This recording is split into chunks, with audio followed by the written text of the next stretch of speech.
All of this comes as we look ahead to a possible election this fall. I want to bring in the host of Power Play and CTV's Question Period, Evan Solomon, with more from Ottawa. Hi there, Evan. So we're seeing party leaders already fanning out across the country, several MPs announcing they're not going to be running for re-election.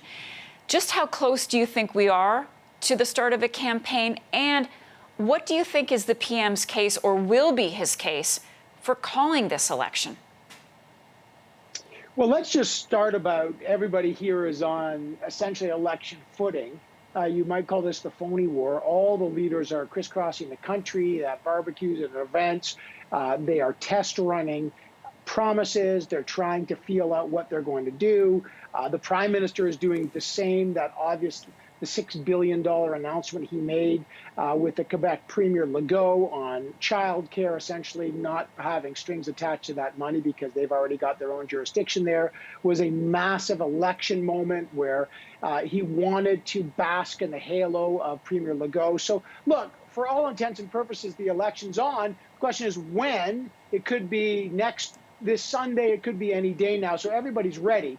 It is interesting that these MPs have waited so long, essentially, to use the Olympic metaphor, towing the line, right at the end here. You know, Will Amos, not a big surprise. He's caught up in these two scandals where he was caught on camera, basically naked or peeing in a cup, which was pretty shocking. A very decent guy, and I don't know if it's a mental health issue or he says it's not, or a stress issue, but he's not running after that. Adam Vaughan, another very high-profile Liberal, in downtown Toronto, former city councillor, never made it into cabinet, turning 60 this year, but was very active in the national housing strategy, seemed to he's kind of done what he wanted to do. And he's leaving. I think that's still a bit of surprise, despite whatever spin people are putting on that. Karen McCrimmon, a veteran, and another high-profile Liberal. She's got some health concerns. That was not a surprise. We expected her not to run. But this happens. This kind of turnover happens. Now,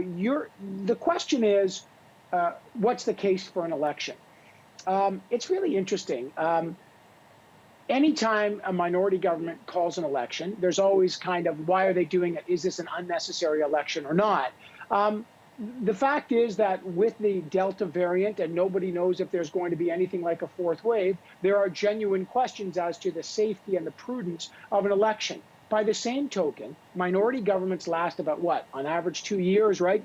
And this is a government that was elected 2 years ago with no mandate to deal with a pandemic, with no mandate to spend hundreds of billions of dollars on a recovery. They've never really gone to the people of Canada to say, had we done the pandemic, and should we be in charge of the recovery? So in some senses, this would be a natural time to flex our democratic muscles and see if this is the government Canadians genuinely want to lead either a fourth wave or a recovery or not.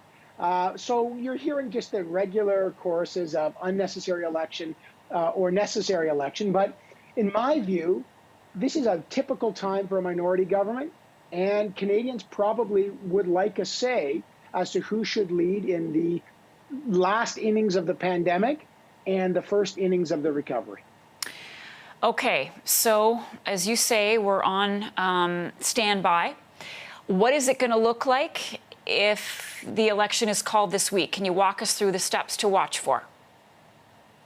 Well, let's start with your word, walk. The Prime Minister will walk over to the new Governor General at Rideau Hall, Mary Simon, and he will ask for the dissolution of Parliament. At that point, the writ is dropped and the election is essentially on. Minimum time for a campaign is 36 days. Maximum time is about 50 days. And so that's kind of the period. Usually a federal government does not hold a federal election during a provincial election, and there's one going on in Nova Scotia, so it may be after that, although that's not a hard and fast rules. It's a bit of a convention. The question is, does he want a super long campaign? Stephen Harper tried that, didn't work out. I expect about a 40-day campaign, something around there. We used to count back from the day September 25th because that was when the COVID spending ended. But they've actually extended that as we thought they might. So they've got some flexibility around there. But once the writ drops, it's on. It's game on. And it's a bit odd that the opposition parties don't know when that's going to happen. It gives the federal government clearly an early advantage. And that's why we have fixed election dates for majority governments, but not for minority governments. But every party's ready. The buses, the planes, the campaign ads, everything's rolling. The question is, you just have to push the button and go, and then the election rules kick in and the campaign is on. And Canadians will decide if they're going to snooze through the last weeks of August, or they're going to snap into focus and realize hundreds of billions of dollars are at stake, because that is what has been proposed to spend on the recovery and has been spent on the pandemic. This is a very consequential election, one way or the other. Indeed. Evan, thank you. Appreciate that. We'll be talking with you a lot in the weeks to come. We're ready. We're ready. We're pumped. All right. We'll see you soon.